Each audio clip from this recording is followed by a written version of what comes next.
The population of Sub-Saharan Africa is projected to grow to 2.2 billion people by 2050. The majority of this population will be of young people and working age. The region has huge potential to grow from these emerging demographics. Is the region ready to invest to make sure that this population will be productive to be able to contribute to economic growth? My name is Anne Bakilana, Program Leader for Human Development for Kenya, Somalia, Uganda, and Rwanda, and also co-lead for the Africa Human Capital Project. I am here with Abdo Yazbek, who is an economist and a retired practice manager at the bank. Abdo, thank you for agreeing to have this conversation on the importance of investing in people. It's a pleasure. And the evidence that we have about the role that human capital plays in economic growth. A few years ago, you wrote a book about African demographics, and there was very strong evidence about the role that human capital plays in economic growth. Given that we are preparing for the Africa Human Capital Summit, I thought it would be important to go back to that book, discuss the evidence, and then I will talk a little bit about the upcoming summit. Wonderful. Thank you for the invitation. Yes, when we wrote the book, there were conditions that alerted us that Africa is the only region, specifically Sub-Saharan Africa, that has not completed the demographic transition. And the idea was, can we learn from other experiences? So the title of the book, the subtitle of the book was Dividend or Disaster. And the point was, can we look at the experiences in other parts of the world and within Africa and identify important lessons that are relevant? And given what's happened to the world since that book was written, given COVID, given the economic outlook, given the continued challenge with climate change, this is still incredibly relevant, especially that the main message of that book was policies matter. Well, now these policies matter even more. Thank you, Abdo. And I'm glad that you brought up the crisis, the COVID pandemic, the climate change, the disasters that are happening on floods and drought. What these crises show us is really the vulnerability of service delivery systems to continue delivering services during these difficult times. And as we have seen during COVID, the school closures, for example, they are probably going to have a long-lasting impact on the education outcomes of the children globally, but also in the region. And we see that women in particular and girls are having a greater challenge in terms of returning to school. We have a cohort of children that have missed on their basic immunizations. And this really reminds us on the importance of investing in people and having the right policies that can be resilient to these crises that are projected to become more frequent. But when we go back to the book, what were some of the key messages from that publication? So, an important message, which is still incredibly relevant, is that when we think of success in economic development, we tend to think in terms of a number of variables. We tend to think, are we building infrastructure? Are we investing in physical elements? What we have learned from Eastern Asia and from other regions of the world, in fact, while those things matter, and I can talk later about the order of how these things matter, what seems to matter even more is investing in people at the right time. So when we look at the experiences of what are known as the Asian tigers, the countries in Eastern Asia that have done two things at the same time, grow their economy, at the same time invest in people, we look at what came first. And what we discovered, which is quite interesting, is that what happened first is there were investments in health and sanitation. What that did, it decreased childhood mortality and infant mortality. That triggered a decision by families to have fewer children, because there's nothing more important than having knowledge that your children are going to survive and thrive.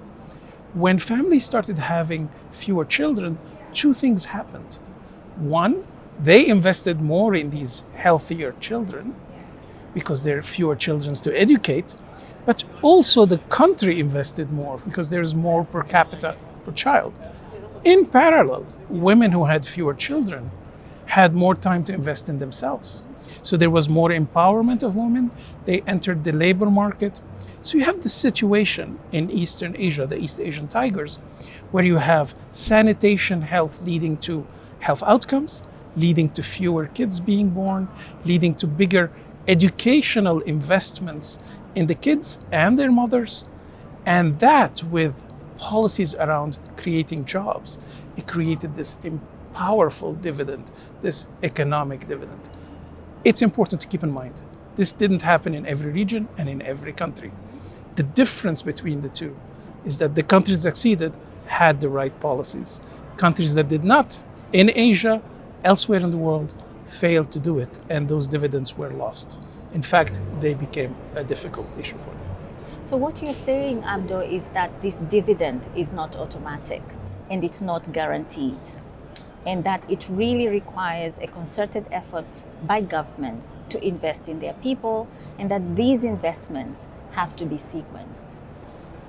Can you tell us maybe a little bit more on the role that policies in education can have a big impact on the cohorts that will be coming down in the next few years? What we see in Sub-Saharan Africa is that not only will you have a large population of 2.2 billion people by 2050, and by 2075 we're expecting to have 1.5 billion workers in the region.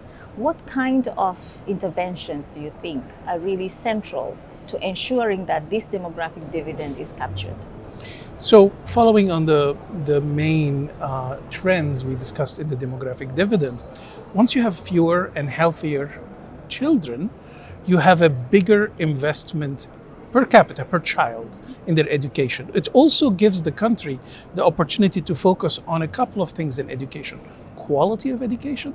So you can actually not just have kids go to school and graduate, but go to school, graduate, and have good skills, but also focus on the types of skills that would feed into the labor market eventually.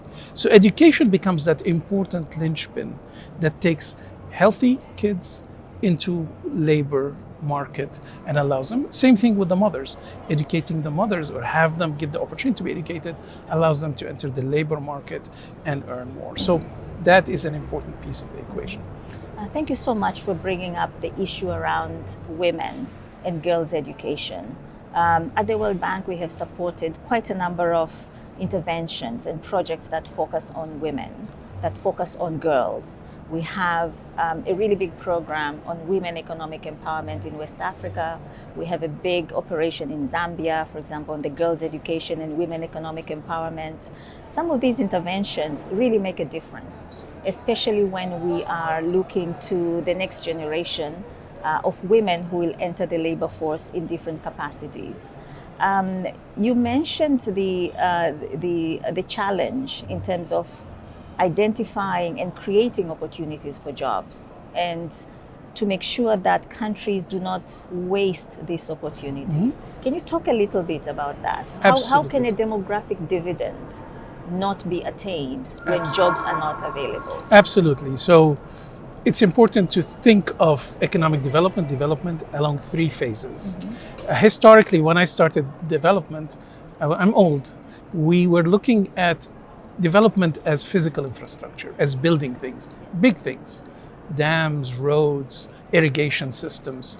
Nothing wrong with that. That's a result of development, and that's a driver of development.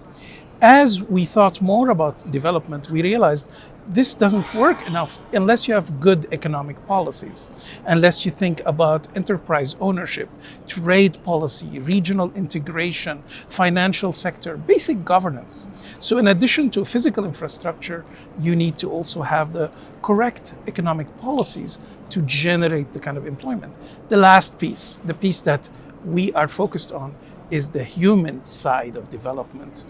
Unless you invest in people, young people, women, put them into a position to take advantage of this growing economy, you're not going to get as big of a return. So if you think of development as three phases: physical infrastructure, economic policy, and investing in human people, that's when you put the three together, is what you get. And I do hope that's going to be the focus of the summit. Thank you. I really like the way that you have framed this, Abdul, that this is not only about investing in people, it's also about the types of policies, the types of investments, but also the sequencing.